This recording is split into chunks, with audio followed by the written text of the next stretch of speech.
Bismillahirrahmanirrahim. Alhamdulillahi rabbil alamin wassalatu wassalamu ala asrafil anbiya'i wal mursalin. Subhanaka la ilma lana illa ma 'allamtana innaka antas samiul 'alim.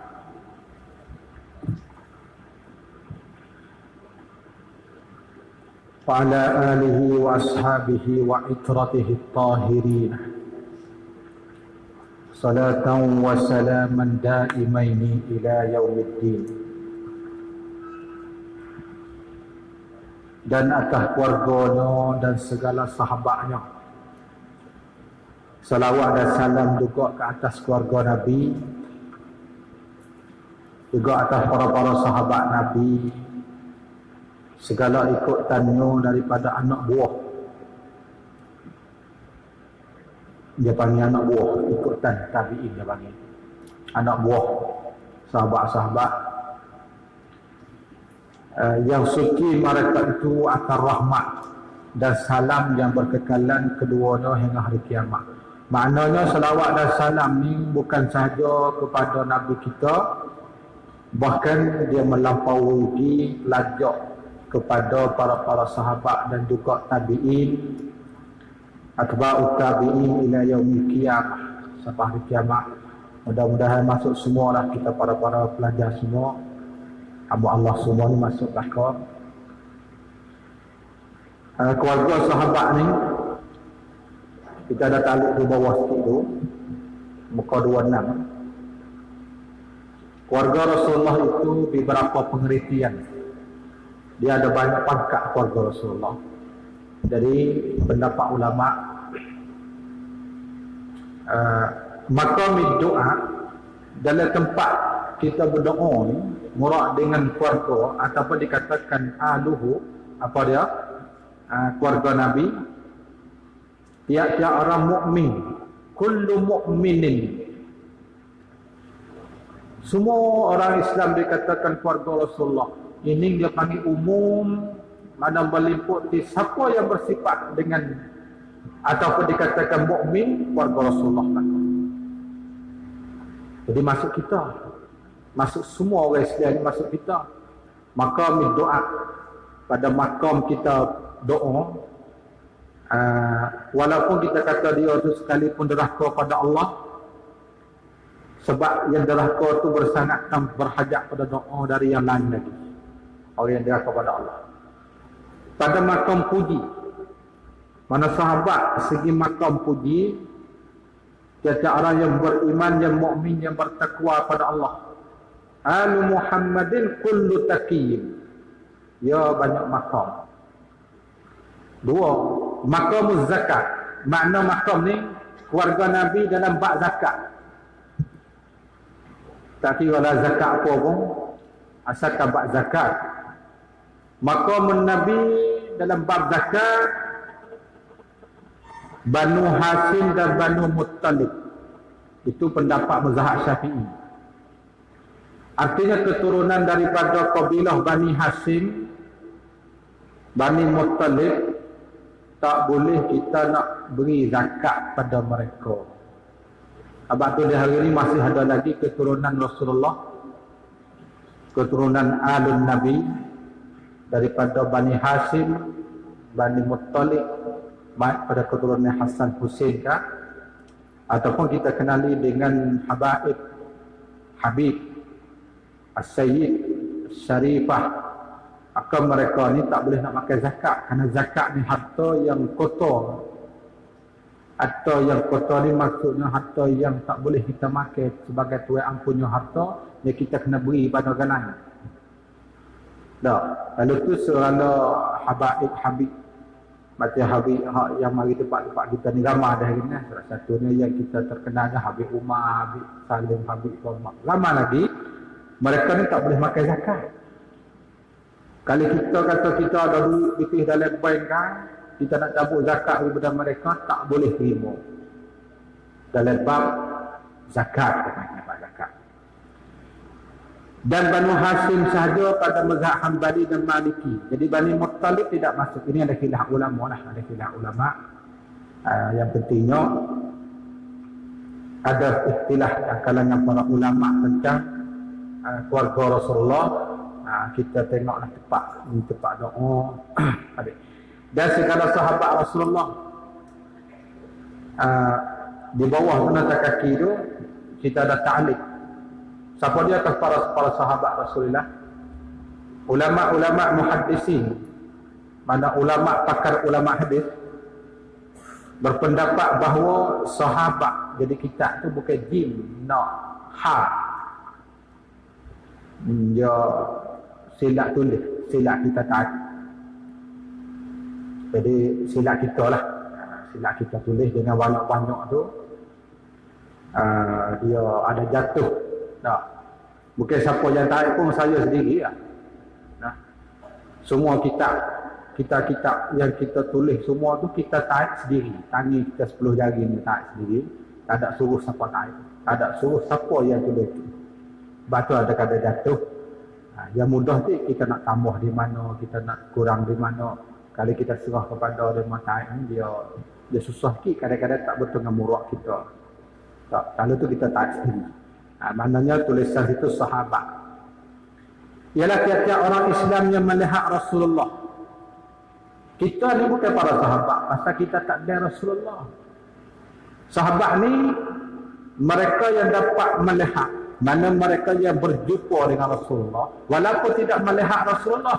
Jadi maksud melihat ni mereka manlakiyah.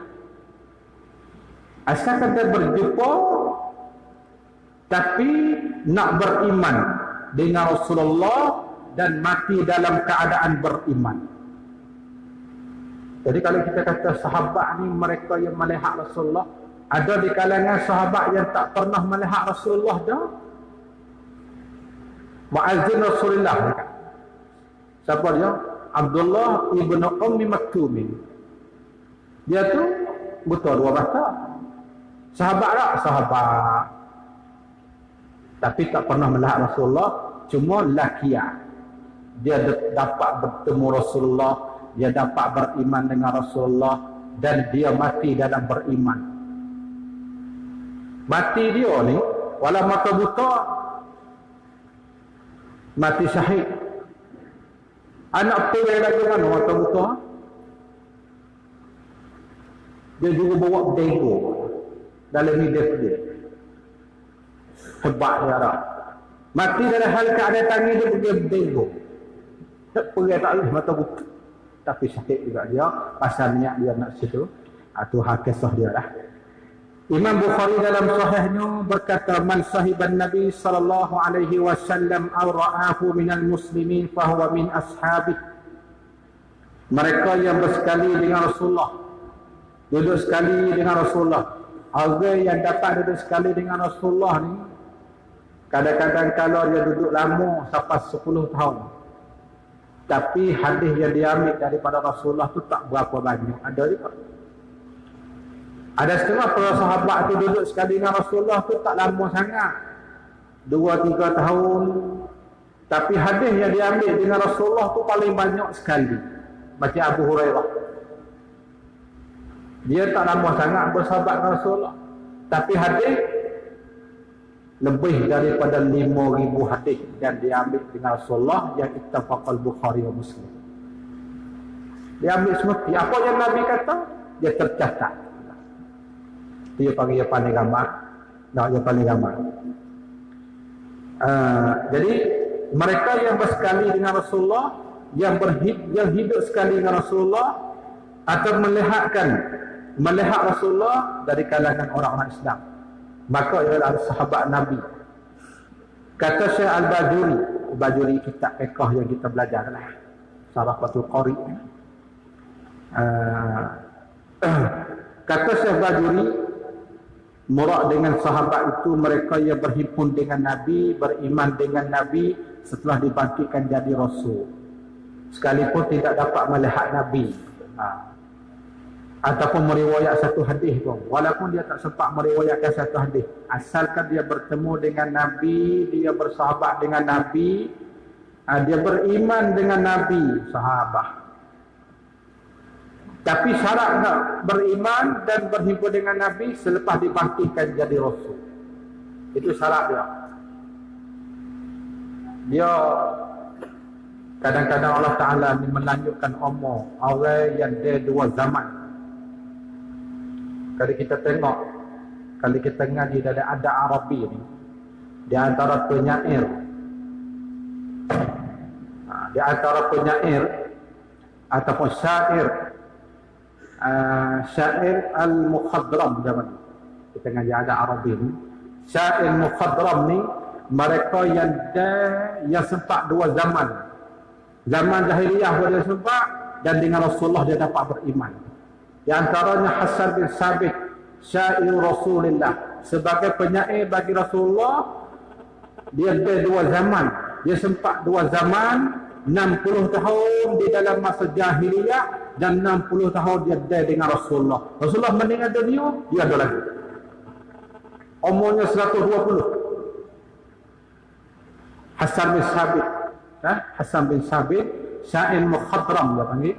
Maka dia ni dikatakan sahabat dia beriman dengan Nabi selepas dibangkitkan jadi Nabi. Walaupun dia ada zaman jahiliyah sekalipun, belum dibangkitkan Nabi lagi.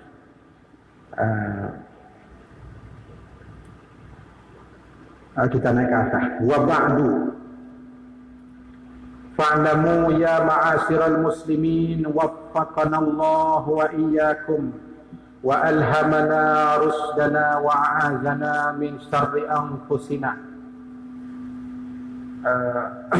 Kalimah waffaqana kedua nota kaki tu, dia banyak nuskah. Sebab kitab Munyatul Musalli ni bukan setakat 2, 3, 4 kali citak, bahkan beribu kali citak kitab ni.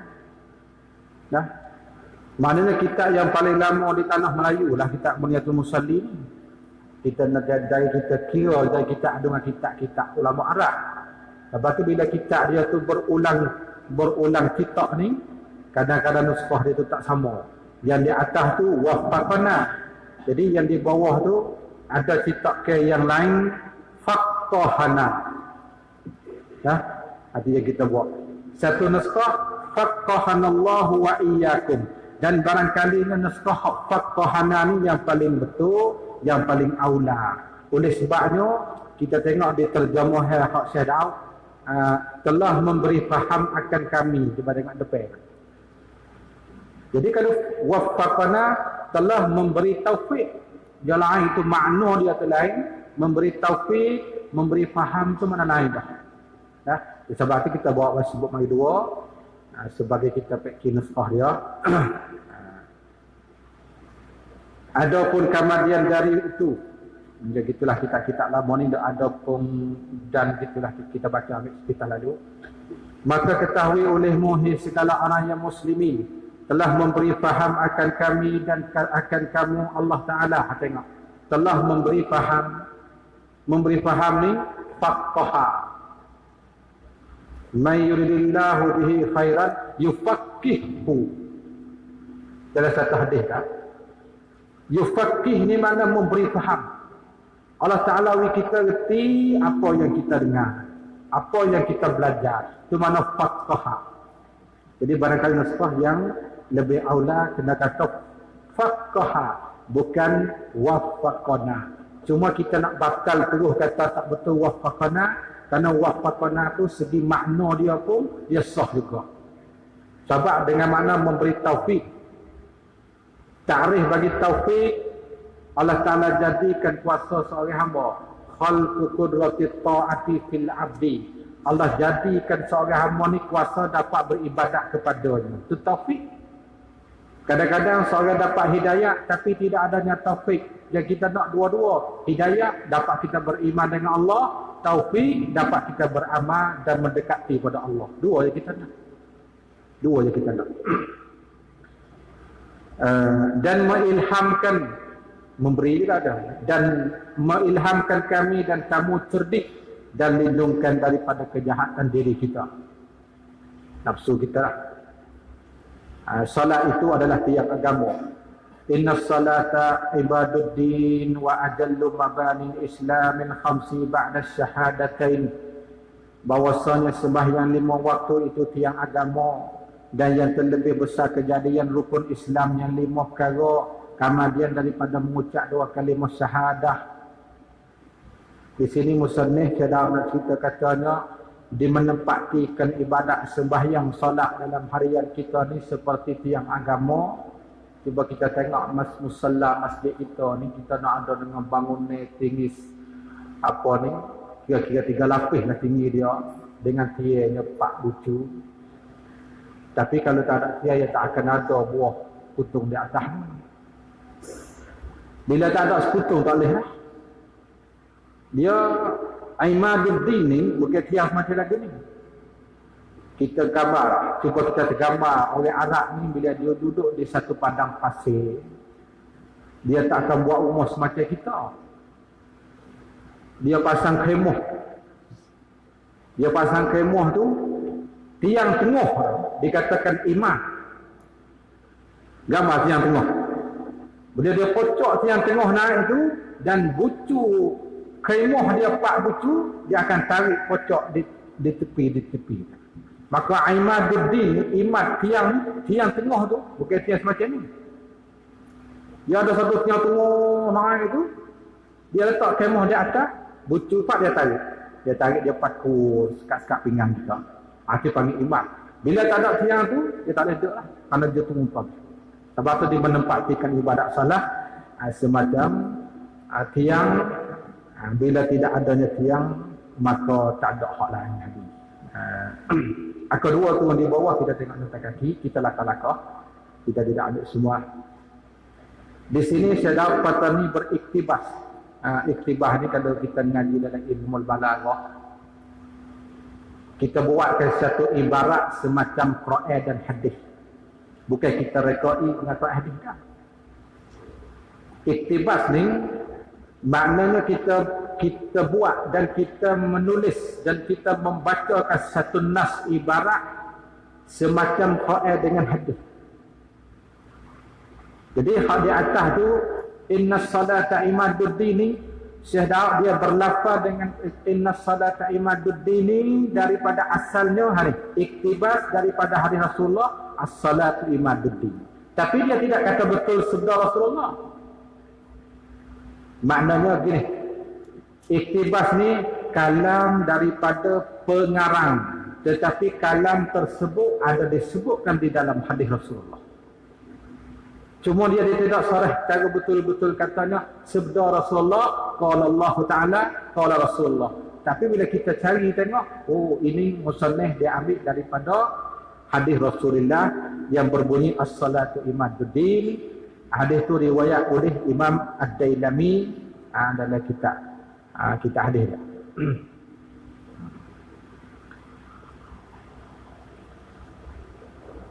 Muka lisannya wa mahalluha min ad-din mahallur ra'si min al-jasad wa kama annahu la hayata liman la ra'sa lahu fakadza la dina liman la salata lahu kaza warada fil akhbari. Kalau kita Munyatul Musalli hak lama tu bukan kazalika, tapi kita ubah dah. Masa kita ngaji darah daripada guru tu, situ yang betulnya kaza. Kita sudah tasheh. Kalau kita yang lama kazalika, kita naknya kaza, semacam hak ada dah lah, semacam tertulis termaktub situ. Fil akhbar. Dan tepatnya daripada agama seperti tepat kepala daripada tubuh. Di sini dibandingkan sembahyang di menempati seorang kepala dan sebuah pada tubuh. Satu orang bila tidak ada kepala, hidup tak? Mati. Demikian juga kita bila tidak adanya semaya, yang lain semua mati. Ibadat puasa, ibadat haji, ibadat zakat dan sebagainya, segala sedekah dan tabarru'at, dia tak jadi dah. Tak dimakbulkan Allah. Kita kata satu orang yang paling kaya, dia khairat dan barak untuk buat kebajikan, tapi sayangnya tak semaya, tak dapat apa. Sebab solat ni kita akan sebut dalam depan lagi. Al-farqu bainal muslim wal kafir tarkus salah. Perbezaan di antara ataupun perbezaan antara orang Islam dan orang kafir semaya. Dia tinggal sembahyang, maknanya bukan Islam. Bukan kita nafi terus, bukan Islam. Padahal dia beriman dengan Allah, tapi bukan Islam yang kamil.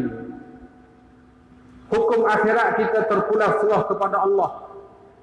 Bila dia ada tauhid dengan Allah, dia mengesahkan Allah, dia bertauhid kepada Allah, dia tak salat, tak sembahyang, tak puasa, tak zakat, terpulang serah pada Allah, dia akan masuk syurga sebab iman tu masih ada dalam hati dia. Tapi nak masuk syurga pun kena lepas daripada diazab oleh Allah itu. Sebab iman dia ada. Itu segi bab akidah, segi bab pegangan kita dengan Allah dan Rasul dan lain-lain.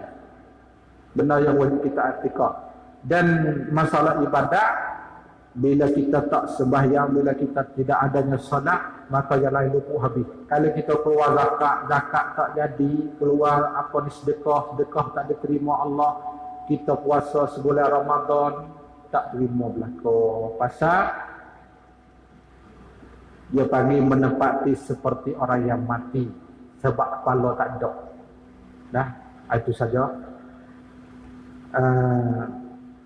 Maka seperti bahawasanya tidak hidup bagi orang yang tidak kepala baginya. Dia bandingkan orang tak sembahyang ni semacam orang yang tubuh ada tetapi kepala hilang. Tak hidup kan? Maka demikian tidak agama bagi orang yang tidak sembahyang bagi. Demikian telah datang pada beberapa hadis Nabi. Itu beberapa hadis Nabi sakat tu yang Syekh nak sebut lagi. Kemudian kita tambahlah hadis yang berkaitan dengan salatu imaduddin ataupun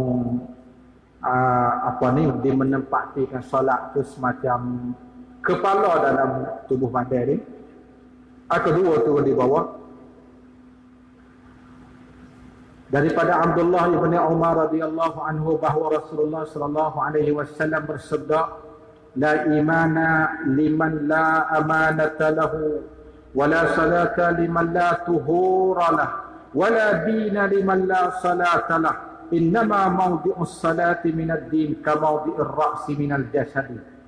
Maksudnya tidak iman bagi mereka yang tidak beramanah. Ini satu masalah juga ni.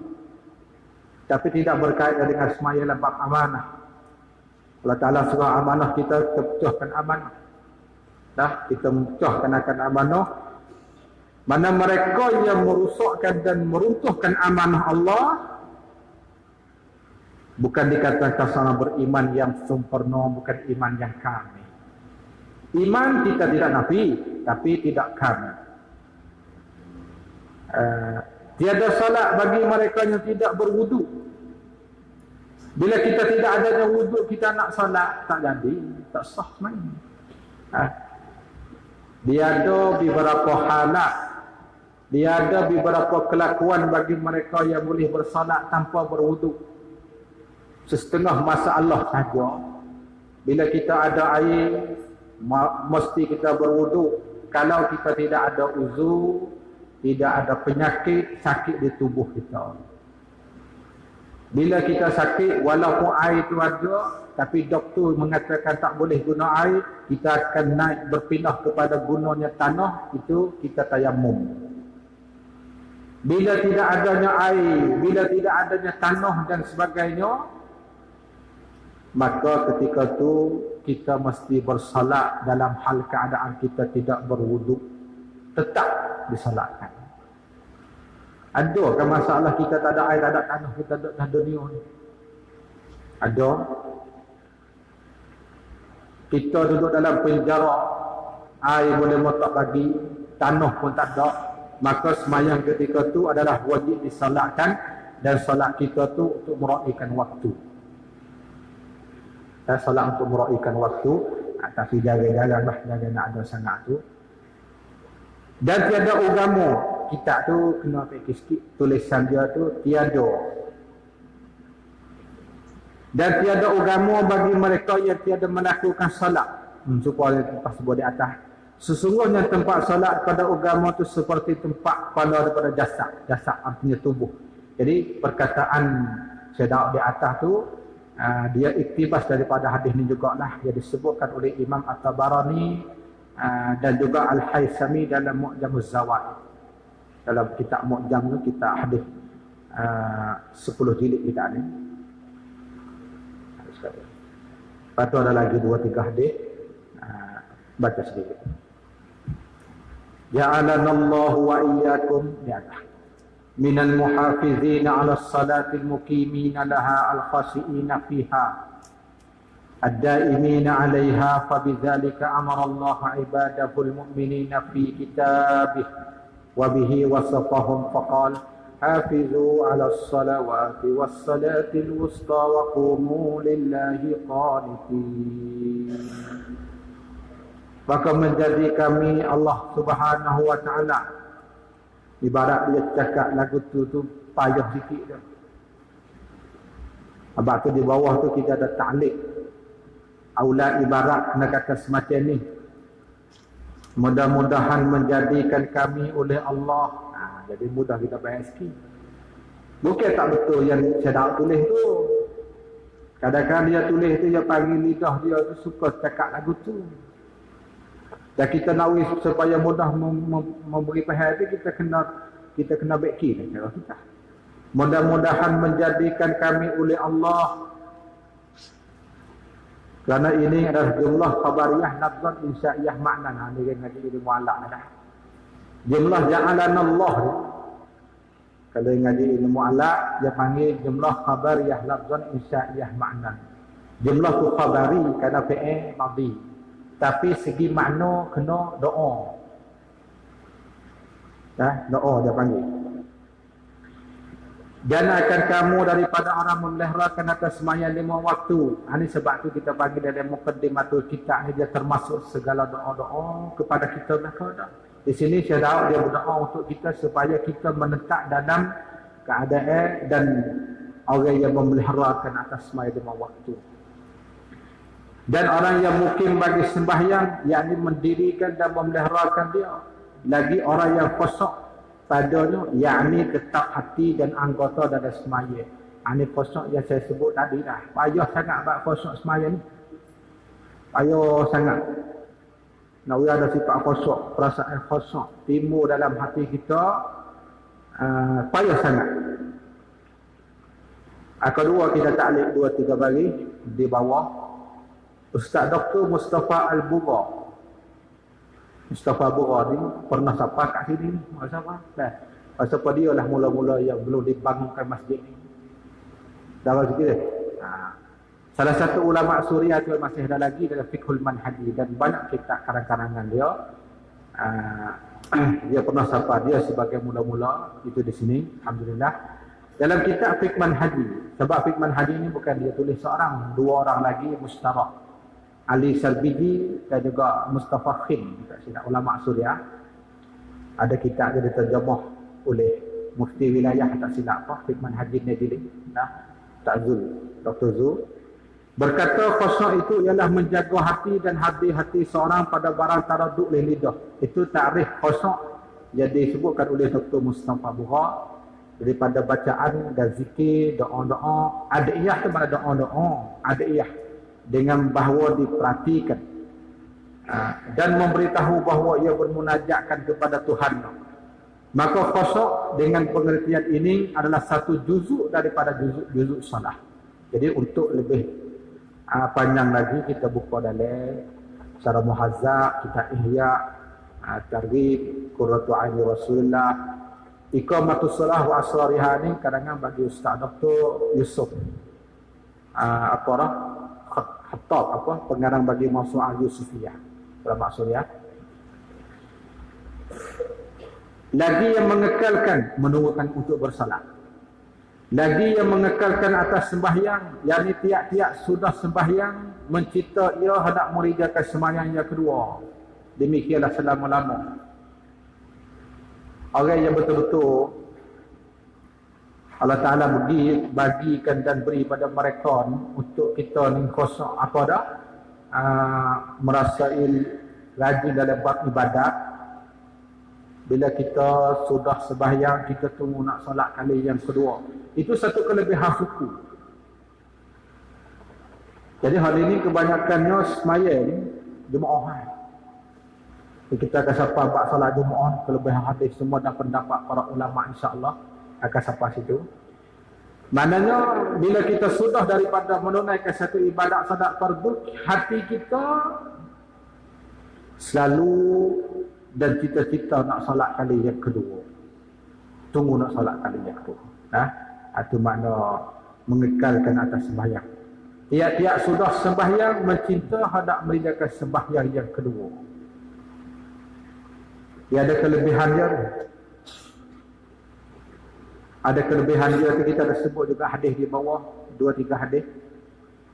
Ketahuilah bahawa duduk di dalam masjid untuk menunggukan salat itu amat besar pahalanya dan fadilatnya.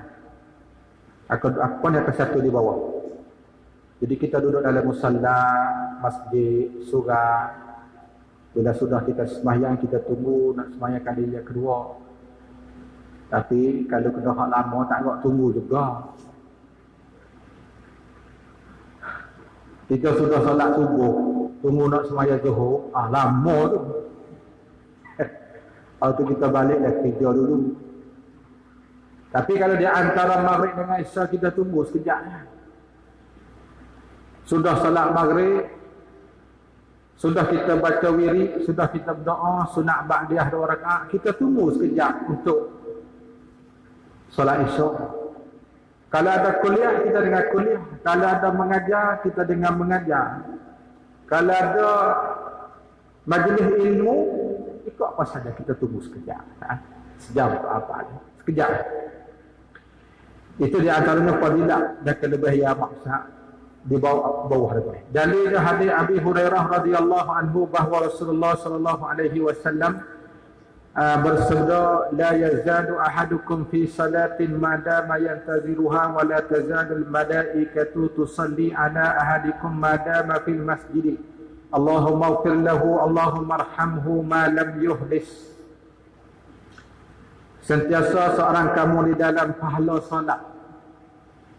Bila hati kita cita-cita nak solat kali yang kedua, solat pertama sudah dilakukan, sudah kita menunaikan, maka hati kita terikat dan tertamak dengan ibadat solat fardu yang kedua, Allah Ta'ala akan bagi pahala kita selama dalam masa kita duduk tunggu tu. Dan sentiasa para malaikat beristighfar pada seorang kamu yang menunggukan solat tadi, selama berada dalam masjid. Kata para malaikat, Allahumma ighfir lahu, Allahumma arhamhu. Cuma kita tak dengar ya.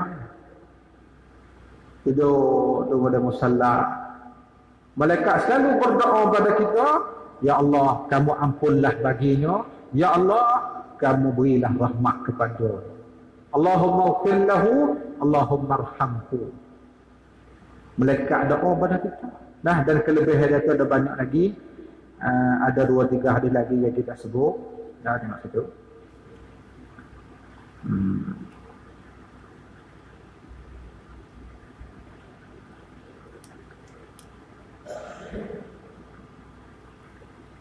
Maka dengan demikian itu kita naik ke atas. Maka dengan demikian itulah menyuruh Allah Subhanahu wa taala segala hamba-Nya yang mukmin di dalam kitabnya. Maka dengan dia memberi mana mensifatkan, memberi bahasa sedap, mana mensifatkan sifat mereka itu. Allah Ta'ala ceritakan ada semaya ni sifat-sifat orang yang semaya hamba yang mukmin dalam kitab Quran. Maka firman Allah Ta'ala, peliharakan oleh kamu hai orang mukmin atas semaya 5 waktu, dan peliharakan semaya wusta. Daripada ayat ni, hafizu ala salawati was salati wusta, dia terjemah pada ayat tu dah, dan kita akan sebut depan. Solat wusta tu ada ulama yang mengatakan murad dengan wusta tu solat apa dia, insyaAllah siapa tu. Dan berdiri kamu bagi Allah Subhanahu wa ta'ala, mengerjakan kamu akan taat. Maka dikadaki dengan salat itu, iaitu salat fardu yang 5 waktu. Dalam ayat Quran, hafizu ala salawati. Situ ayat Quran. Hafizu ala salawati. Salawati kalimah jamak. Murad dengan salawati situ ulama mengatakan solat 5 waktu. Nah, itu solat 5 waktu. Hafizu ala salawati was salatil wusta. Solat wusta tu ada kidah ulama pada muka 45 insya-Allah kasapa. Mengikut pendapat Imam Syaukani, dia sebut mari di situ no solat wusta akan siapa 17 pendapat. 17 pendapat kita baca tadi insya-Allah sampai situ. Maka murad dengan ayat Quran yang Tuhan sebutkan hafizu ala salawati di situ solat 5 waktu. Dalam Hanafi dia tambah lagi solat ni. Tapi bukan fardu, wajibah solat witir. Solat witir dalam mazhab Hanafi mengatakan wajib. Jadi kita yang bermazhab Syafi'i ni 5 witir kita buat setahun sekali. Ya sebenar witir ni bukan setahun sekali. Setiap malam. Setiap malam buat. Bagi mereka yang hendak. Hanafi setiap hari. Kita akan sapa pembahasan bab solat witir dan sekali dengan dalil-dalil. Lepas tu, jadi kita dah hari dah sebut kata witirnya bulan Ramadan kita buat witirnya. Bulan biasa kita tak lah. Itu pun kalau bagi mereka yang solat tarawih cukup. Bila tak cukup, bila sudah buat 8 keluar, witir-witir pun tak ada. Tak ada witir lah. Itu sukulah perbahasan buat tarawih tu. 8 ke 20 ke 36, 32 ke 40 berapa. Itu berbahasa suku. Tak. Kita ada tulis satu tajuk bab salat tarawih. Al-Qaulus Sahih fi Salatit Tarawih. 60 muka surat bahasa tak silap. Dibuka tengoklah sekali dengan dalil-dalil, sekali pendapat ulama, sekali dengan apa ni? Ada hadis dari Rasulullah bab 20, bab 8 satu pembahasan suku satu buah risalah yang kita tulis sebagai dalil dia. Maka witir ni dalam mazhab Hanafi mengatakan wajib. Dalam mazhab Syafi'i mengatakan tidak ada dah. 5 tu sahaja. 5 sahaja. Iaitu zuhur. Jadi kadang-kadang dalil di bawah tu baca sendiri dah. Kita harap setengah-setengah tu kita sebut nota kaki tu dalil solat 5 waktu sekali dengan takhrij ahadis. Kita ambil yang itu penting-penting. Iaitu zuhur. Yang pertama zuhur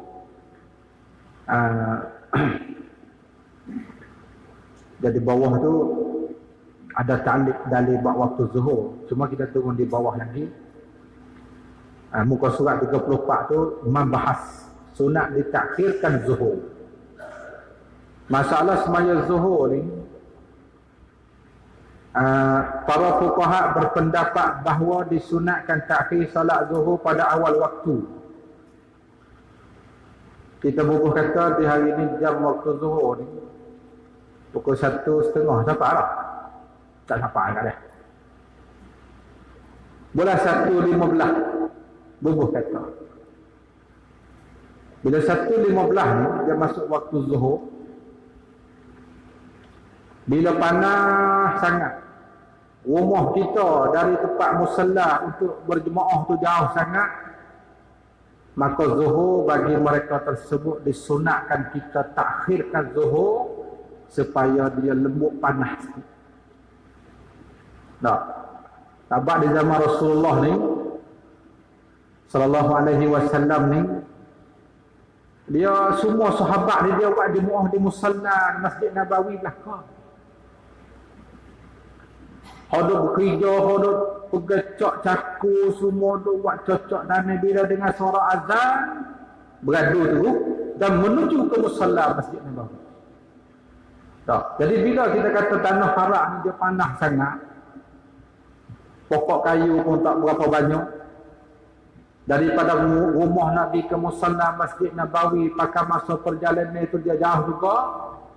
Oleh itulah Rasulullah sebut satu hadis, akan sebut depan, "Ilastaddal harru fa'abridu bis salati fa inna siddatal harri min fayhi jahannama." Apabila terlalu panas, hendaklah kamu mempersejukkan solat zuhur kamu.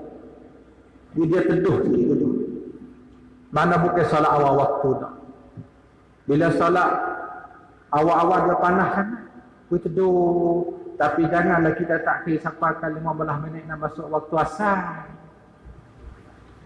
Tak. Kita takhirkan sikit waktu zuhur.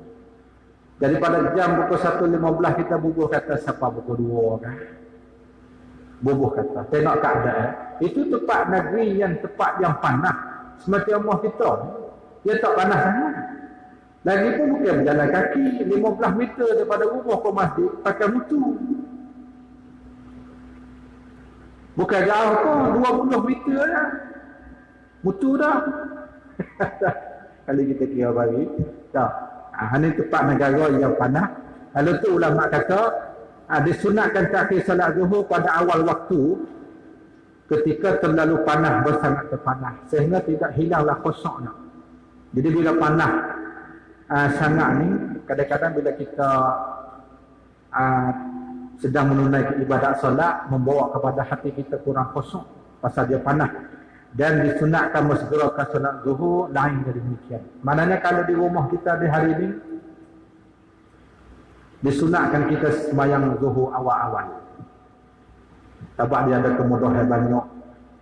Daripada masjid, daripada rumah ke masjid, kita bubuh kalau 1 kilometer, 1 batu. Bila kita naik motor, tak sampai 2 minit pun. Tak sampai 2 minit. Tak. Sebab tu masa Nabi dulu dia jauh. Yang mana rumah jauh, yang tu fadilat paling banyak zaman Rasulullah. Ada satu sahabat tu rumah dia jauh dengan Masjid Nabawi. Akhir sekali dia minta Rasulullah nak membinakan satu rumah, nak buat pondok lah tepi-tepi Masjid Nabawi, supaya mudah nak jemaah 5 waktu. Dekat. Tapi Nabi tak bagi. Nabi kata yang banyak langkah kamu ke musalla masjid, maka itulah pahala Allah Ta'ala bagikan. Ada pindah juga. Tak. Ada setengah tu segerak hari perjalanan ni, ada juga di kalangan sahabat-sahabat untuk nak menunjukkan solat di Masjid Nabawi. Bagi mereka yang jauh itulah yang sabit dalam hadis mengatakan satu isu lah, kita kata rumah kita hari ni bila kebetulan hari raya, hari Jumaat, maka tak diwajibkan Jumaat.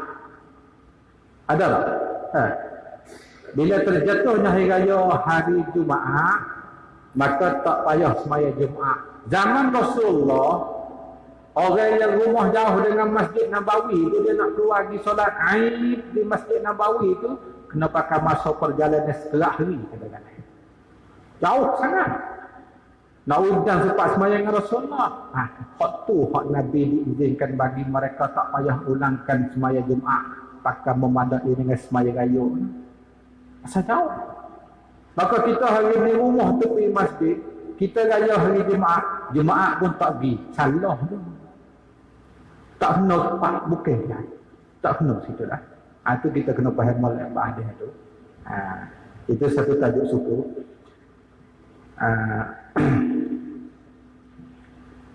Itu dalil di bawah kita sebut 2 hadis tentang semaya zuhur disunatkan kita takhirkan sebuah kepada tempat yang panas. Adapun di rumah kita, maka taklah kita semaya awal waktu, kecuali ada satu gharak yang tertentu, itu halangan. Keduanya asar, solat asar. Waktu dalil itu tersebut di bawah. Sebut di bawah. Kita ambil masalah yang penting. Cuma tempat hak kena beki kita muka surat 27 nota kaki ke 1 tu. Masuk waktu maghrib. Jadi tulis saya tak betul tu. peki tulisan. Tasahkan tulisan dia. Muka 37 tu kan? Mata kaki yang ke-1, baris yang ke-4. Masuk waktu solat maghrib. Dengan ghaib, bukan ghaib tak tulisnya tu silap. Dengan ghaib matahari. Kita peki. Takut lain kali bila kita balik baca rumah. Ni apa dia ni? Gogak tak erti pula situ. Ghaib. Asal boleh silap tu kerana kita ghaib ni kalau masa kita tulis kita kena pakai font Arabi. Tapi kita letak di font tu font hak Jawi. Sebab tempat rin jadi huruf ngo, tempat hamzah jadi huruf go. Silap nak pergi situ dah. Kemudian tu di bawah faidatun. Satu masalah yang penting ni. Sekiranya matahari jatuh pada satu negara. Kita kata kita duduk di tanah Jawi Melayu. Maghrib dah masuk dah. Lalu bersolat seorang solat maghrib. Kita pun solat maghrib. Kemudian ianya musafir ke negara yang lain. Tiba-tiba mendapat matahari belum lagi jatuh. Apa hukumnya? Kita duduk kat rumah ni. Bila diazankan salat maghrib, kita pun salat maghrib. Naik kapal terbang pergi di Mesir. Daripada tanah Melayu ke Mesir, dia jarak. Apa ni masa dia ketikah lebih kurang 4-5 jam gitu tak. Artinya kalau kita di sini, maghrib ni, kita dah salat. Bila kita pergi sapa di Mesir, waktu puasa, kita berkata. Mana maghrib tak masuk lagi. Mengikut pendapat ulama di sini wajib diulangikan solatnya. Maghrib kena solat semula. Jadi yang kita solat tadi tak diiktibar. Itu yang kita nakalkan daripada kitab Al-Fiqhul Mubassat. Muka 148 disebutkan di situ. Dan Isya salat Isya lah. Kemudian ada dalil-dalil dia di bawah tu. Kita rasa kalau baca sendiri pun dia bawa berhenti. Dalil tentang bersolat Isya. Cuma tempat kena peki ada juga tu bagi mata kaki yang pertama. Permulaan masuk waktu solat Isya itu dengan ghaib. Jadi situ kena membaikikan, kena tasah sikit kita. Dengan ghaib sopak merah dan berpanjangan hingga naik fajar shadiq. Sebab Isya waktu dia terlalu panjang sangat daripada sopak merah masuk waktu Isya. Jadi masalah kita solat hari ini, waktu maghrib ni, yang kita beramal di hari ini, waktu maghrib pada pendapat kaum qadim bagi Imam Syafi'i. Kan Imam Syafi'i dia ada dua pendapat. Kaum jadid, kaum qadim. Jadi kau al-qaulul qadim maknanya maqalahu Syafi'iyyu qabla Misra. Tu al-qaulul qadim. Perkataan Imam Syafi'i yang keluar yang dia fatwa sebelum menetap di bumi Mesir. Dia masa tu dia Mesir, Iraq, Baghdad. Kaum jadid ini fatwa Imam Syafi'i maqalahu Syafi'iyyu bi Misra. Perkataan Imam Syafi'i yang mana sudah dia menetapkan di bumi Mesir, dia keluarkan kaum jadid. Kemudian kitanya masalah waktu maghrib di hari ini, kita masih guna al-qaulul qadim lil Imam Syafi'i.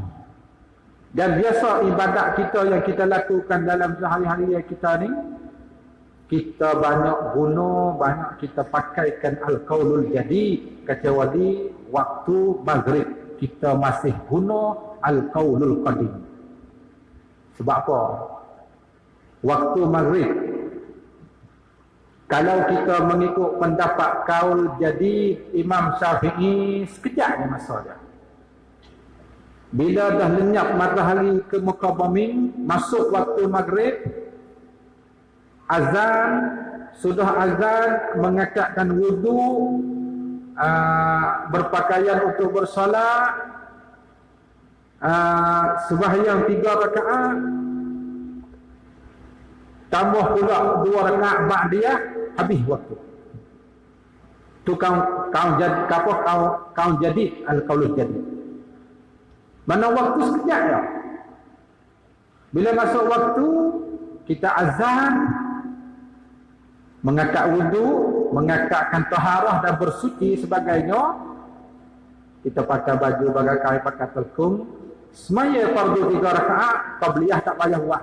Pakai 3 rakaat yang fardu, kamu ditambahkan dengan 2 rakaat yang ba'diyah tu hak muakkad. Selepas itu habis waktu. Syafaq merah hilang ke tidak hilang tak kira. Waktu maghrib sudah habis dan boleh kita langsungkan salat isya lagi. Itu kau jadi bagi Imam Syafi'i. Tapi pendapat kau jadi di hari ini kita tak guna. Ya kita masih guna di hari ini kaum qadim bagi Imam Syafi'i. Sebab kaum qadim Imam Syafi'i waktu maghrib mulai daripada lenyap matahari ke muka bumi sehingga hilang syafaq merah. Jadi masa dia tu panjang sikit, lebih kurang sejam. Daripada pukul 7:30 kita bubuh masuk waktu sampailah pukul 8:30. Jadi waktu tu panjang sikit. Maknanya yang masih kita beramal di hari ini waktu maghrib mengikut pendapat kaul qadim Imam Syafi'i. Gitu dah. Malas tu. Habis kata.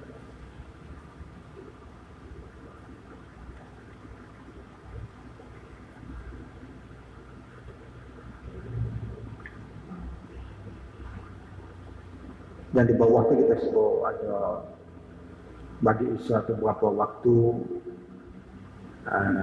sunat ditakhirkan isya daripada awal waktu. Jadi tadinya solat zuhur sunat kita takhirkan daripada awal waktu pada masalah bila tempat tu terlalu panas. Di sini sunatkan takhir solat isya dari awal waktunya. Maknanya kita semaya itu lama sikit semaya isya. Daripada jam 8.30 kalaulah waktu sudah masuk, kita takhirkan sampai pukul 9.30 ke 10. Takhir ke solat isya. Di antara dalilnya satu muka 39 tu. Daripada Aisyah radhiyallahu anha berkata, "A'taman Nabi sallallahu alaihi wasallam zata lailatin حتى ذهب عامة الليل وحتى نام أهل المسجد ثم خرج فصلى فقال إنه لوقتها لولا أن أشق على أمتي." Satu malam Rasulullah mentakhirkan salat isya. Ada satu malam tu Rasulullah semaya isya tu lama sikit. Hingga hilanglah kebanyakan malam. Maksudnya jauh dah malam. Sehingga tidurlah ahli masjid. Ahli yang selalu berjemaah di masjid dan juga ahli suffah. Dia di Masjid Nabawi dulu. Awal-awal Nabi kita membangunkan Masjid Nabawi dengan tiangnya daripada batang tamar. Maka beberapa ramai daripada ahli suffah, penduduk sahabat-sahabat Nabi yang tak ada rumah tinggal, mereka berada di Masjid Nabawi itu. Bukan sikit, hampir 300 orang tidur ke Masjid Nabawi. Dah, sehingga tidur habis mereka. Kemudian beliau keluar sebab Masjid Nabawi ni dia sekali dengan rumah dia takat, dia berepek dengan rumah dia hampir sangat. Lalu ia bersolat, maka sabdanya, sesungguhnya inilah waktu jikalau tidak kepayahan atas umat. Kalau tidak jadi kepayahan di atas umatku, inilah waktu solat isya. Makna Rasulullah mentakhirkan solat isya daripada awal waktu. Waktu. Dia jabat zaman Rasulullah ni dia semaya apa? Laki-laki ahli suffah ni miskin-miskin fuqara semua duduk di Masjid Nabawi. hampir 200-300 orang. Mereka bertalaki dengan Rasulullah. Mereka mengambil ilmu dan belajar Quran sama-sama mereka. Yang lelaki lah, yang perempuan tak ada. Tak. Bila jemaah pula mereka disaf di belakang Rasulullah, selepas mereka tu saf-saf perempuan tak dah. Dia pas belakang saf perempuan. Dia bukan pas di tepi dah, dia pas belakang saf perempuan. Sebab tu bila satu Nabi keluar mari, mereka dah tidur dah, dah semaya. Nabi semaya tu baik mari Nabi, inilah sebagai waktu solat Isya. Kalau tidak jadi kepayahan, maka aku akan suruh semaya ini waktu. Ditakdirkan akan solat Isya. Satu hadis lagi no, laula an asyqa ala ummati la amartuhum an yu'akhiru al-isya ila sulusil laili aw nisfihi. Jika tidak kepayahan ke atas umatku, aku akan suruh mereka itu mentakhirkan solat Isya hingga 10 malam ataupun setengah malam. Oh, setengah malam pukul 1. Kalau tidak jadi kepayahan apa-apa terhadap umat aku, maka aku akan suruh mereka sebagai suruh wajib. Tapi ia bukan wajib. Aku suruh mereka akan sebagai suruh wajib kepada mereka untuk melaksanakan solat Isya di waktu tengah malam. Suluh malam ni kalau kita kira-kira lebih kurang jam pukul 11, 10 kita. Ataupun nisfu malam. Nisfu malam ni setengah malam pukul 1. Lebih kurang pukul 1. Hari ni tak ada lah solat Isya pukul 1 tu. Kalau ada tu, orang semaya sore gitu lah. Hak semaya sore, hak tak ada jemaah, hak sibuk dengan kerja sangat, ataupun hak jenis takhir solat gitu lah. Tak. Ini jemaah lah sebenarnya. Lepas tu banyak lagi hadis tu, insyaAllah tengok. Ada 2 hadis lagi bagi sedikit tu. Dan subuh, waktu subuh ni keluar fajar sadiq lah. Waktu subuh, jadi kita tak baca lah waktu dia dah. Waktu subuh, tengok waktu subuh di bawah sikit, muka 41. Bagi solat subuh itu 6 waktu. Waktu subuh dia ada 6 terbagi semua.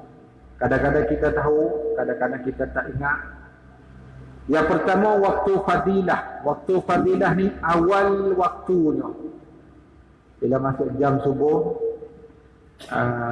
pukul 6 berapa minit kita dah? Dah. Sudah masuk waktu subuh, kita ambil wuduk, kita mengakak dan bertaharah, tersemaya awal-awal. Itu waktu fadilah. Yang kedua waktu ikhtiyar. Ditulis saya tu kena pakai sikit. Dengan kha, bukan dengan ca. Ikhtiyar. Dia dalam kha dia tu kalau di huruf kha dengan ca itu pak tunda. Kalau dia biasa kita jauh. Jadi ada silap situ. Berpanjangan hingga cuaca. Tapi cuaca ni bukan matahari naik tak. Kenapa nak cerah? Dia panggil al-isfar. Cuaca hampir nak cerah. Cuaca hampir-hampir nak cerah. Tapi bukan matahari nak dah angkat matahari tak. Yang ketiga waktu jawaz tanpa makruh. Waktu haruh bila karahah. Dalam bahasa Arab katanya waktu jawaz bila karahah. Hingga naik merah. Merah ni sebelum matahari keluar. Maknanya bulatan matahari belum keluar daripada bumi, nampak cuaca merah. Ketika tu waktu karahah, waktu jawaz bila makruh. Yang belakang. Waktu apa yang tiga dah. Waktu yang keempat waktu jawaz ma'al karahah, tu serta makruh. Maknanya semaya tu waktu tu ya semaya tetap kita kena sembahyang, cuma waktu dia tu dia panggilnya waktu harus, waktu jawaz serta makruh. Maknanya waktu sedang bersangatan merah dan waktu yang baki itu sempat untuk menunaikan solat. Maknanya matahari ni hampir naik sangat dah. Tapi kalau kita solat dalam waktu tu, kita sempat semai 2 rakaat subuh. Kita boleh katanya masa ada lagi 10 minit, matahari nak naik, nampak merah cahaya, dan kita solat masa tu, dan kita sudah dah solat kita. Itu dia panggil waktu harus serta makruh. Yang kelima, waktu hurmah. Waktu hurmah ni akhir waktu, sekiranya tak perlu solat. Maksud tak perlu solat ni kalau kita semaya tak sempat sudah. Dia satu takbir, ada satu rakaat, matahari sudah naik dah. Waktu hurmah. Min haisul wakti, sembahyang tetap kena sembahyang. Kita dah kunci jam pula subuh, tapi kita tak sedar. Jaga-jaga ada lagi 5 minit. Ambil air semaya 2 minit. Pakai kain sarung seminit. Ada lagi 2 minit. Allahu Akbar. Ihdinas siratal mustaqim. Matahari dah naik. Bukan ihdinas sirat lalu. Bismillah dah dulu. Jaga ringkas-ringkas. Adakah bismillah tak ada? Ihdinas sirat lalu. Misalnya, tak ada nak rokok lagi, matahari naik dah. Pasal dia tak cuma lepas solat tu, naik lagi matahari ni. Tak cuma besar lepas solat. Anak-anak tak ada. Waktu hormat. Tapi solat teruskan sudah. Nampak matahari naik pak, sudah tak payah solat. Tak kena gitu. Min haisul wakti. Min haisul wakti. Yang keenam, waktu darurah. Waktu darurah ni akhir waktu apabila hilang segala manik dan yang baki itu pada takbiratul ihram. Dia tidak waktu darurah. Orang perempuan ni dia mari uzur bulanan. Bubuh kita fardu takdirnya, masa tu ada lagi 10 minit.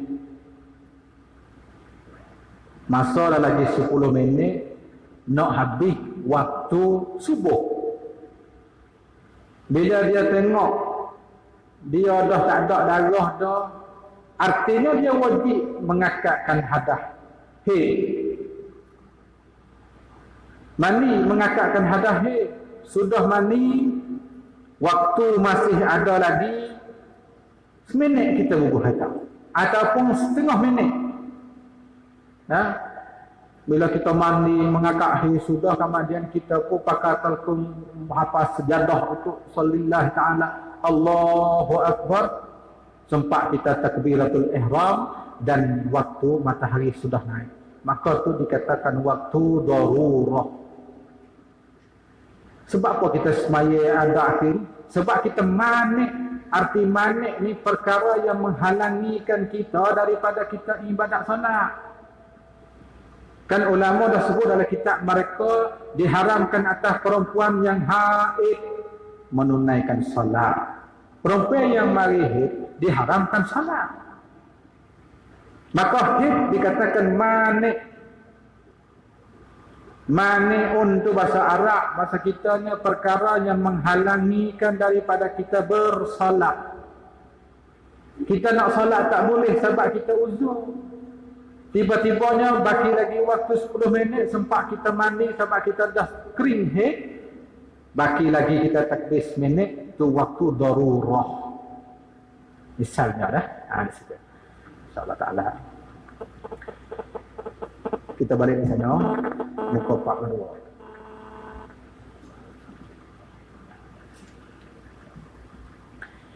Tidak harus meninggalkan solat.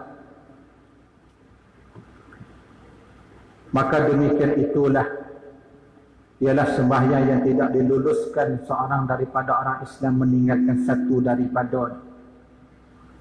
Satu waktu pun tak boleh kita nak tinggal ibadat solat. Pada satu kelakuan daripada segala kelakuan, selama ada ia berakal.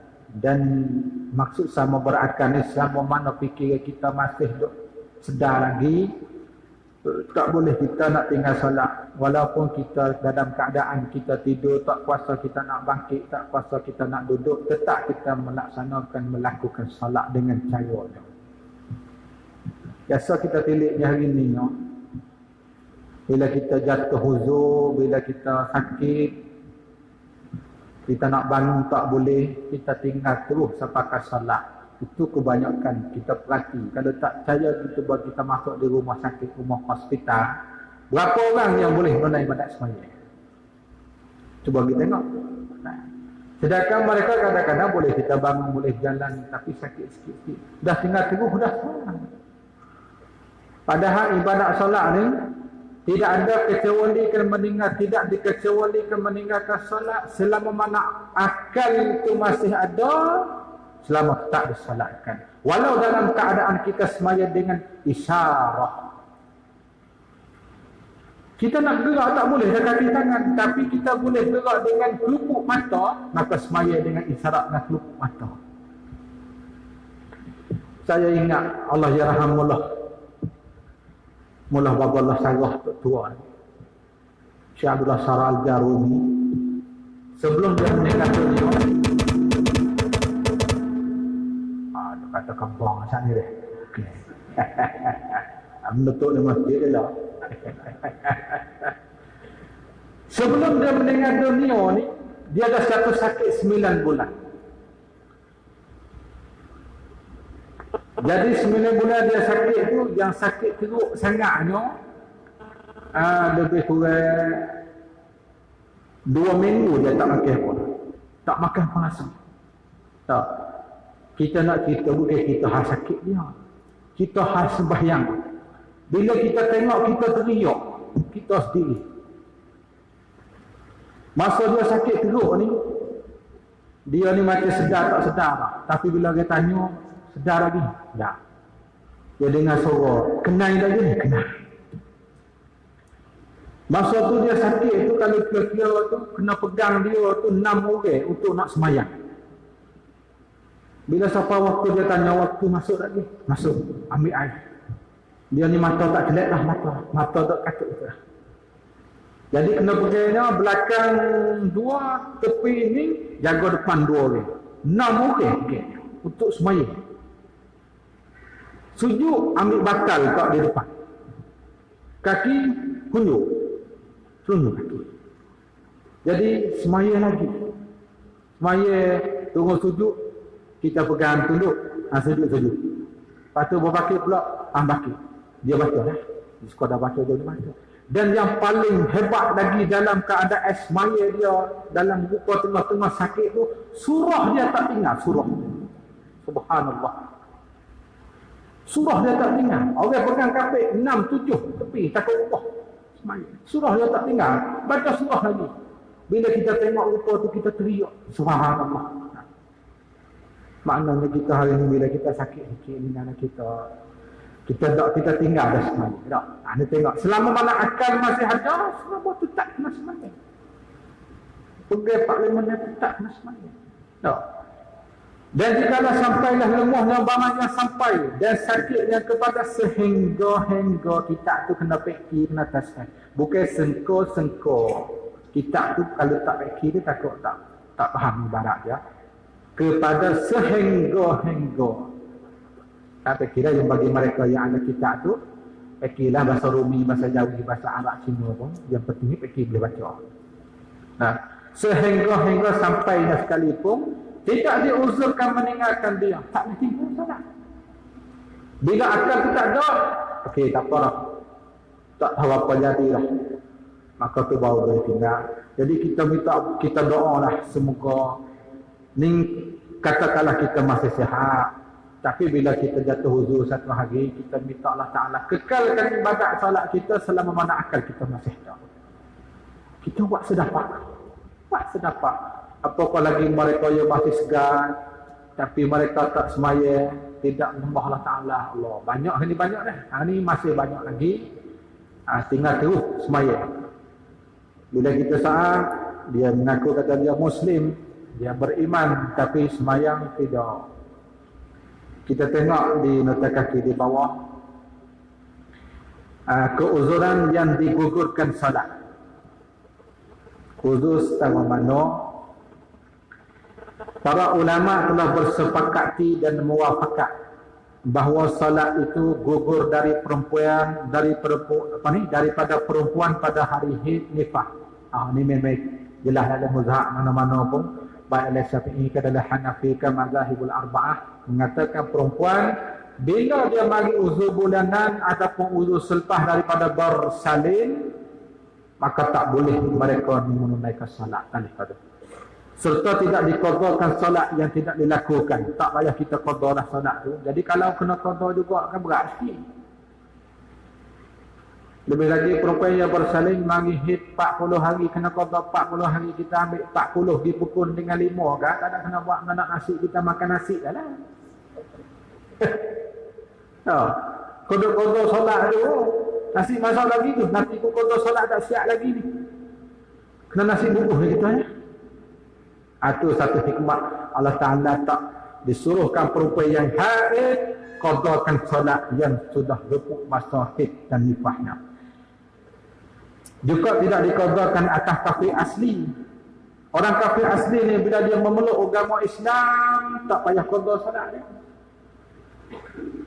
Bubuh kata bila dia memeluk agama Islam, dia dah umur 7-80 dah, maka masa yang lalu dalam kafir dia itu, bubuh katanya 60 tahun kan, tak payah kena qada. Jadi kalaulah ditaklifkan, disuruh memperhatikan mereka qadakan juga salat, maka tidak ada mereka yang gemar untuk menerima Islam. Itu satu hikmah. Salah satu hikmah dia. Jadi siapa nak masuk Islam mesti diqadakan salat yang dulu. Saya tak mahu, mereka kata. Ni tak, bila mereka belum Islam, jangan dikatakan salat, puasa tak payah qada, semua ibadat-ibadat tak kena belaka. Dan dia start satu semula. Kalau dia masuk Islam waktu pagi zuhur tak sempat nak semaya, dia dah mendengar dunia, segera, alhamdulillah. Walaupun dia tak sembahyang, tapi dia mati, dia dah dapat Islam, dapat agama yang sebenar, dia akan dapat syurga Allah Ta'ala. Sebab syurga Allah Ta'ala akan bagi ni bukan untuk mereka yang salat. Dia akan berikan kepada mereka yang dia kagak, yang mana iman masih ada diri mereka. Tapi kita orang Islam mesti kena salat. Tak salat tak boleh, buh neraka tu. Kalau nak syarat-syarat nak dapat syurga kena salat, maka budak-budak yang mati kecil tak dapat syurga. Kalau syarat, katakanlah kalau ibadat solat syarat untuk mendapatkan syurga, maka orang Muslim baru, maknanya orang kafir yang memeluk Islam baru-baru, tak ada nak semaya, bila mati tak masuk syurga. Sedangkan mereka ahli syurga bila mati mereka dalam beriman dengan Allah Ta'ala. Maka uzur di sini kafir asli tak payah qada. Tak payah qada lepas mari dah. Kafir murtad kena qada. Dia tak sama tu. Nauzubillahi min zalik. Kafir murtad ni kena qada. Puasa di qada, sembahyang di qada, semua kena qada. Itu kafir murtad. Dia tak suka kafir asli. Dan orang gila pun sama tak kena qada. Sebab hilang akal. Adapun kafir bukan hilang akal, maknanya dia tidak terima Islam. Sebab syarat nak sembahyang kena Muslim. Syarat dia. Para ulama Hanafi berpendapat bahawa salat itu gugur daripada orang gila, orang terpingsan. Seloklah tak khabar gapo, terpingsan selok, tak khabar apa. Apabila berkekalan gila dan terpingsan itu lebih daripada 5 waktu, dia kait lagi. Maknanya kalau dia ni gila tak sampai 5 waktu, maka wajib di qada. Tak gugur betul. Ini adalah pendapat mazhab Hanafi. Kita sebut tambahilah Hanafi ke apa. Dan jika kurang daripadanya wajib atas keduanya itu qadakan salat. Sekiranya waktu masih ada sekadar takbiratul ihram, bahkan lebih banyak lagi. Adapun kafir murtad, maka tidak diqadakan salat yang luputkannya dalam masa riddah. Tadi kata mesti kena qada, itu mazhab Syafi'i. Dan Hanafi mengatakan kafir murtad tak payah diqadakan. Jadi masalah ada khilaf di kalangan fuqahaul mazahib. Kita mazhab Syafi'i mesti kena qada. Adalah Hanafi kata kalau tidak qada pun tak apa kafir murtad. Fuqahaul Maliki mereka berkata tidak wajib diqadakannya ketika gila, ketika terpingsan, kufur dan nifas dan ketiadaan dua tuhur. Maliki ini yang panggil pendapat yang paling luas. Nah, tak ada kena qada semua. Kita tengok mazhab kita, ni kita ambil penting lah mazhab kita ni. Cuma kita sebut 2-3 mazhab sebagai ambil tahu sikit sebanyak. Ulama Syafi'i berpendapat bahawa ketiadaan wajib salah atas perempuan haid dan nifas. Sepengah kita sebut tadi lah. Adapun kafir asli setelah ia berislam memeluk agama, maka tidak dikitabkan dengan qada salah. Itu kafir asli. Ada berdasar kepada ayat kullil ladzina kafaru in yantahu yughfar lahum ma qad salafa. Katakanlah wahai Muhammad kepada orang-orang yang kafir itu, jika mereka berhenti dari kekufuran mereka, nescaya akan diampunkan dosa mereka yang telah lalu. Maknanya tinggal semaya semua itu akan ampun belaka. Dan orang yang murtad itu ia berislam, lazim diqadakan salat. Dulu Islam dah. Ia murtad ni dia banyak dah. Murtad ni kadang-kadang dengan perkataan, kadang-kadang dengan perbuatan, kadang-kadang dengan i'tiqad. Semua asbab jadi murtad ni paling banyak. Kadang-kadang kita menolakkan hukum ahkam Allah, itu murtad juga. Kadang-kadang kita menolakkan hukum hudud, semua murtad belaka. Hukum ahkam Allah, semua masuk belaka dah. Lazim diqadakan solat, mesti qada. Kerana solat itu wajib atasnya. Sehingga jika ia gila ketika riddah, maka ia lupakan solatnya, lazim diqadakan juga. Itu pun walaupun dia gila masa riddah, bila dia sembuh satu hari, dia masuk Islam, memeluk Islam semula, maka wajib diqadakan juga. Dan mereka yang kehilangan akalnya dan dengan gila, hilang akal dengan sebab gila, terpengsannya ataupun sakit, atau dengan sebab yang harus, maka tidak wajib atasnya bersalah, juga tidak atasnya qada. Di antara dalil yang mengatakan tak ada kena qada orang yang hilang akal ni, sabda Nabi SAW, rufi'al qalamu an salasin anil naimi hatta yastayqiza wa anis saghiri hatta yakbura wa anil majnun hatta yufiqa. 3 golongan manusia diangkatkan qalam. Maksud diangkatkan qalam ni mana Allah tidak catat.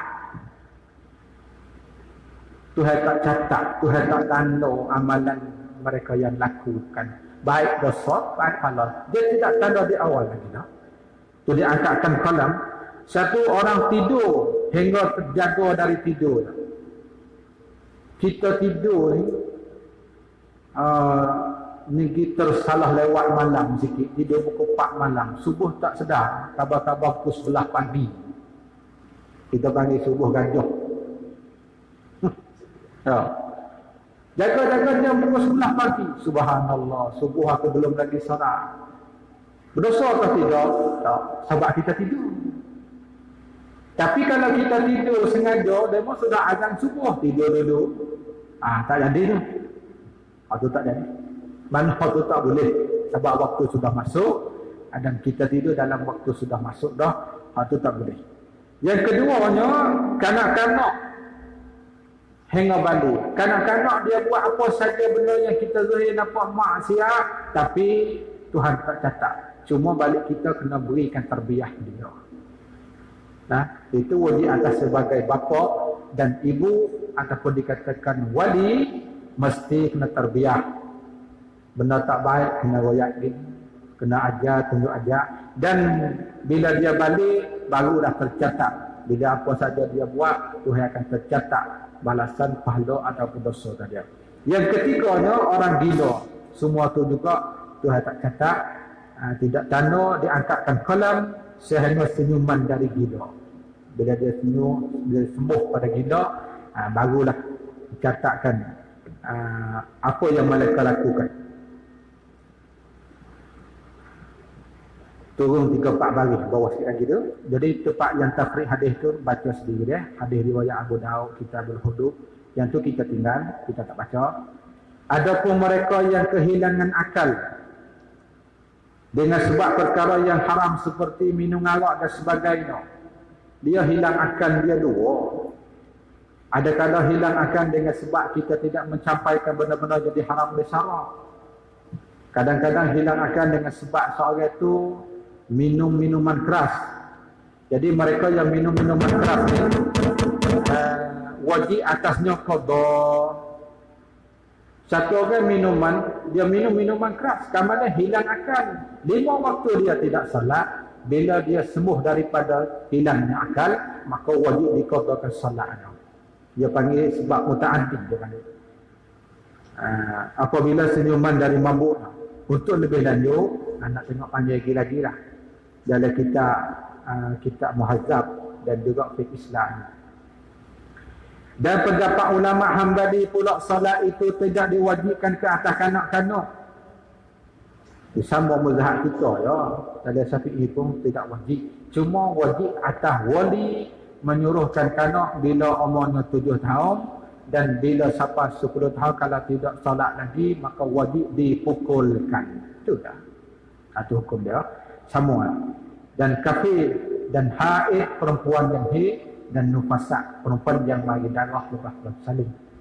Adapun kafir asli itu tidak dilazimkan qada ibadat yang ditinggalkan ketika kekufuran itu kerana ayat yang telah lalu.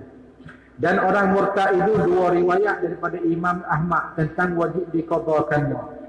Masalah orang murtad ni dalam pendapat fuqaha ul Hanabilah dia 2 pendapat riwayat bagi Imam Ahmad. Riwayat pertama tidak dilazimkan qada. Orang murtad tak payah qada, maka pendapat ni seperti pendapat ulama Hanafi. Nah, kita baca ni. Dari riwayat yang kedua dilazimkannya qada ibadat yang ditinggalkan ketika riddah, seperti pendapat ulama Syafi'i. Itu buku dari rojak yang kita tempat ambil dalam kitab Mughni. Al-Mughni itu bukan Mughni Muhtar, Al-Mughni Ibnu Qudamah. Fiqh Mu'tamad Muzah Hambali 16 jilid. Al-Mughni itu Mughni Ibnu Qudamah. Mabhas salatu wusta. Kau berapa kita nak beradu ni?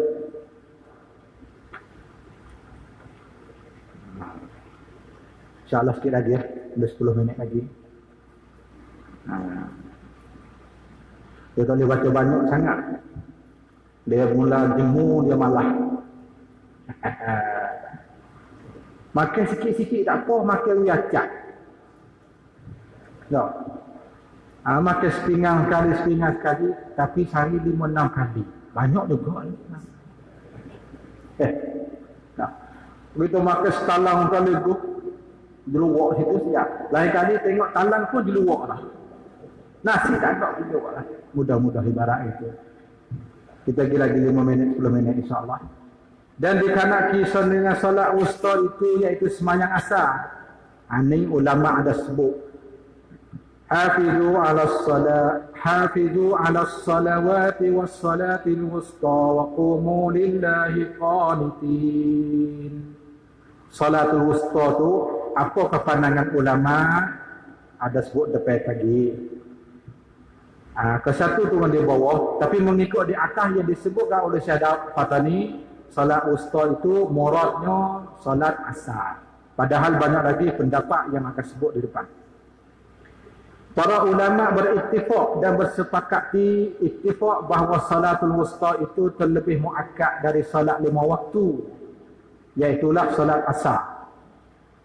Dalilnya firman Allah Ta'ala, hafizu ala salawati was salatil wusta wa qumu lillahi qanitin.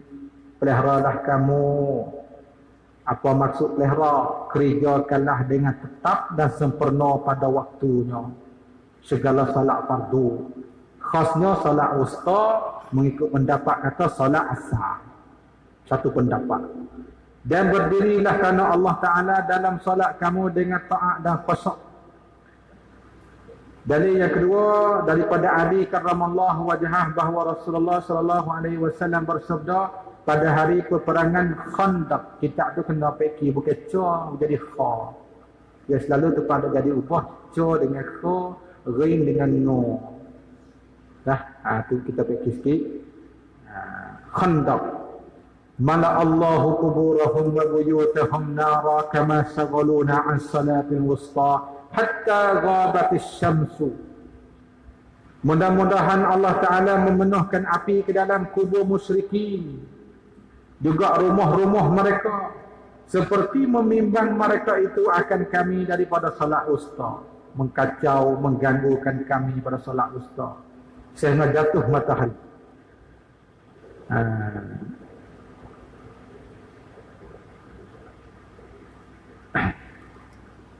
Setengah riwayatnya bukan di sana. Syaghaluna an salatil wusta salatil asri. Dia musarahkan kata salat wusta dengan salat asar. Dalil yang tiga dari Ibni Mas'ud, Abdullah Ibni Mas'ud radhiyallahu anhu berkata, habasal musyrikuna Rasulullah sallallahu alaihi wasallam an salatil asri hatta isfarrat aw ihmarrat asy-syams.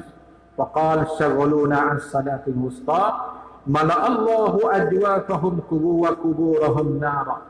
Telah ditahankan Rasulullah oleh kafir musyrikin dari salat asar. Sebab kata Nabi kita tak ada nak semaya asar, ditahan oleh musyrikin sehingga merah. Gini, jadi terjemah tu tukar, ambil kuning tak dulu, merah duk belakang. Bahaya tu tengoklah, isfarrat au ihmarrat. Maknanya tidak berubah, tapi terjemah tu kita nak gini, sehingga kuning atau merah matahari. Kita pusing kita. Pusing kita. Sehingga kuning atau merah matahari. Maknanya hampir nak masuk waktu maghrib lah. Asal tak salat lagi. Lalu beliau bersabda, kaum musyrikin membimbangkan kami dari salat wusta, iaitu salat asar. Mudah-mudahan Allah Ta'ala memenuhikan perut mereka, juga kubur mereka pada api. Kita tengok pendapat ulama tentang salat wusta. Imam Syaukani, ya sebenar Imam Syaukani ni bukan di antara fuqaha al-mazhabil arba'ah. Pengarang kitab Nailul Awtar, dan banyak lagi lah kitab-kitab dia di antaranya tafsir Asy-Syaukani, Fathul Qadir. Lebih kurang karya dia tulisnya hampir 200 buah. Dia ni di antara ulama Syiah Zaidi. Apa siapa ambil pendapat Syiah letak kat sini? Syiah Zaidi ni dia orang Yaman Sana'a. Jadi Syiah Zaidi ni maknanya segi akidah dia nya Mu'tazilah. Segi fiqh dia hampir dengan fiqh Syafi'i. Jadi kita ambil pendapat sini bukan pendapat dia juga. Dia nakkan daripada kitab lain juga. Dan sama sebut dalam kitab Fathul Bari pun sama juga. Sama ya. Imam Syaukani dalam kitab Nailul Awtar, kitab ni 8 juzuk. Ada setengah kitab tu sampai ke belah-belah pada. Juzuk pertama berkata, para ulama telah bersalahan tentang salat wusta itu atas beberapa pendapat seperti ternyata di bawah. Satu, ini panggil pendapat ulama tentang murad dengan salat wusta. Yang pertama, salat wusta itu ialah salat asar. Ini pendapat siapa ni? Ini yang paling ramai sekali ni. Ini adalah pendapat Sayyidina Ali bin Abi Talib, Abu Ayyub Al-Ansari, Ibnu Umar dan Ibnu Mas'ud, Ibnu Abbas, Abu Sa'id Al-Khudri. Ini di kalangan sahabat belakang ni. Abu Hurairah, Abi Ubay, tak kena baca. Ubay ibn Ka'ab, baca Ubay ibn Ka'ab, Samurah bin Jundub, Abdullah bin Amr ibn al-As, Aisyah, Hafsah, Ummu Salamah, Ubaidah, As-Salmani, Hasan Basri, ini min kibar tabi'in, Ibrahim An-Nakhai Al-Kalbi, Qatadah, nama orang semua tu, apa boleh orang dia, Abdahak, Muqatil, dan Abu Hanifah, dan Ahmad dan Daud bin Munzir. Ini pendapat yang pertama. Pendapat yang kedua, salat zuhur. Siapa yang mengatakan salat zuhur, salat wusta? Pendapat Zaid bin Sabit, Abu Sa'id Al-Khudri. Tadi pun dia kata juga, ada satu pendapat hak dia. Dan Usamah bin Zaid dan juga pendapat Aisyah. Yang ketiga, salat subuh.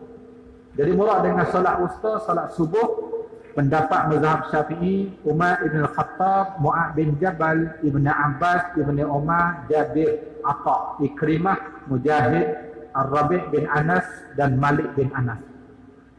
Yang keempat ialah maghrib. Banyak pendapat khilaf ya. Pendapat Qabisah bin Zu'aibin. Yang kelima ialah Isya. Pendapat mazhab Imamiyah. Jadi di antara Syiah Imamiyah mengatakan solat al-wusta kena kepada solat Isya. Yang keenam ialah Jumaat pada hari Jumaat dan Zuhur pada hari yang lain. Ini pendapat Ibn Muqsim dan Qadiyah di antara ulama Maliki ini. Yang ketujuh, salah satu daripada 5 waktu. Yang mana satu dia tidak musarahkan, tapi salah satu daripada salat 5 waktu. Pendapat Zaid bin Zaid dan Rabi' bin Khaisam, Sa'id ibn al-Musayyab, ini menantu kepada Abu Hurairah bin kibar tabi'in. Nafi' dan Suraihim. Yang ke-8 sekalian solat yang 5 waktu. Hikayatkan oleh Imam Nawawi. Jadi murad dengan solat wusta semua 5 waktu. Ada satu kali Imam Nawawi. Yang ke-9 solat solat wusta tu Isya dan subuh. 2. Pendapat Abi Darda. Yang ke-10 subuh dan asar. Pendapat Abu Bakar Al-Abhari. Yang ke-11 solat Jumaat, solat jamaah. Majmu'ah, pendapat Imam Abil Hasan Al-Mawardi, pengarang kitab Ahkam Sultaniyah dan Al-Hawil Kabir, syarah Mukhtasar Muzani. Yang ke-12 salatul khawf, pendapat Ad-Dimyati. Yang ke-13 salat witir, pendapat Abul Hasan Ali bin Muhammad As-Saqawi Al-Mukri. Yang ke-14 salat Eid Adha. Ada ulama yang mengatakan salat wusta Eid Adha, hari raya kurban. Pendapat Ibn Sayyidin Nas dan Ad-Dimyati. Yang ke-15 solat raya fitrah. Ini pendapat yang jaga kita dengar dah. Hikayat Ad-Dimyati juga. Yang ke-16 solat Jumaat sahaja, bukan zuhur dah. Pendapat Nawawi pada satu riwayat. Yang ke-17 solat sunat duha. Satu pendapat mengatakan solat sunat duha, solat wusta. Riwayat Ad-Dimyati daripada guru-gurunya. Kemudian bertaraduknya pada riwayat. Untuk penjelasan tentang solat wusta lebih lanjut, tengok lagi lah dalam majmu' dalam Al-Bayan. Al-Bayan itu syarah bagi muhazzab bagi Qadi Imrani. Tabaq Darul Minhaj itu 14 jilid. Ditakik oleh Syekh Qasim Nuri, ulama Suriah.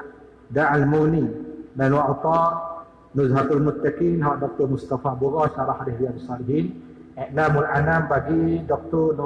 Nuruddin Atar, hafizahullah, dan Qurratu Aini Rasulillah.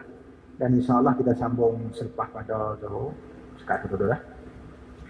Sebab diturunkan ayat hafizu ala salawati was salatil wusta. Allahu a'lam. Ada soalan tak? Kita tak ada. Buka sikit-sikit ya soalan ni. Bukan buka terus soalan ni. Kalau tak ada, kita tutup majlis dulu. Kalau tak ada, kalau ada sama sore dah apa? Mudah kira. Nyata. InsyaAllah kita akan sambung selepas pada. Tengoklah jadual pukul berapa je letak. Lepas Zuhur nak baca sejam setengah. Ada masa letak. Ikut. Lepas Zuhur tu kita ambil sejam setengah. Paling kurang. Lebih tu gagah kita pergi lagi. InsyaAllah. Lepas tu kita tangguh dulu. Kita pergi jalan dulu sehari. Kalau agak kata tak berapa gerak, kita tambah. Kita pergi semula. Hari ni pasal kau dulu.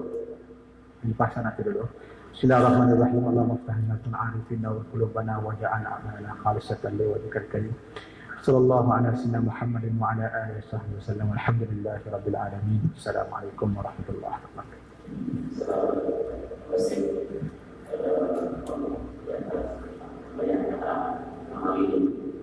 InsyaAllah kita akan sambung surah yang dan akan berakhir ke sesi kedua dan sesi ketiga akan melaksanakan. Jadi untuk kesempatan masa hari ini yang lapangan sedang menandakan apa jamuan juga itu semua itu ada yang menarik.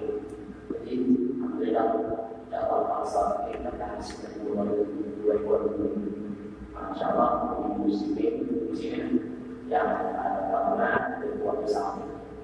Dua siang jalan apa saya, siang berbuat itu kalau pasang kita yang berbuat terus dari itu insyaallah makanan kita dalam selama insyaallah.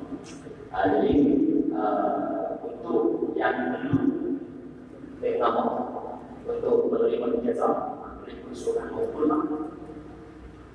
belum yang boleh dan boleh tahu beri usulan masih itu.